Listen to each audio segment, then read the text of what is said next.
নাসিরউদ্দিন পাটোয়ারি কি যে একটা মাল আবারও বুঝিয়ে দিলেন মির্জা আব্বাসকে। মির্জা আব্বাসের বাসার সামনে দিয়ে বক্স বাজিয়ে নাচা শুরু করলো এবং নিজেও নাচলো এবং পোলাপান নিয়েও নাচলো। শুধু মির্জা আব্বাস চেয়ে চেয়ে দেখলেন, কিছুই করতে পারলেন না। মনে হচ্ছে আগামী 12 তারিখে নির্বাচন হচ্ছে না, মনে হচ্ছে যে আগামী 12 তারিখে মনে হয় ঈদ।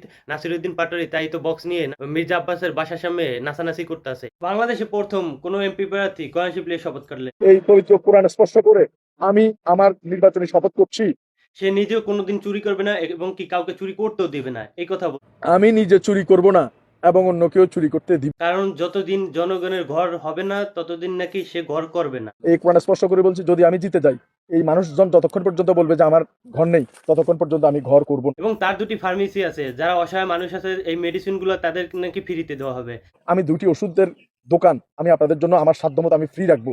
আর আপনার মূল্যবান ভোটটা যোগ্য প্রার্থী থেকেই ভোটটা দিবেন। এই 12 তারিখ পর্যন্ত চাঁদাবাজি কেউ করবেন না। এই 12 তারিখ পর্যন্ত আপনারা চাঁদাবাজি করবেন। এই কথাই বললেন বিএনপির এক কর্মী। আপনারা যারা চাঁদাবাজি করছেন, এই 12 তারিখের পর কি তারা আসলে কি চাঁদাবাজি করবে, এটাই প্রমাণ দেয় এই ভিডিওর মাধ্যমে। দেখুন, এই ভিডিওটা দেখলেই বুঝতে পারবেন যে তারা 12 তারিখ পর্যন্ত বলে দেয় যে চাঁদাবাজি করবেন না, 12 তারিখ যাওয়ার পর নাকি তারা চাঁদাবাজি করবে।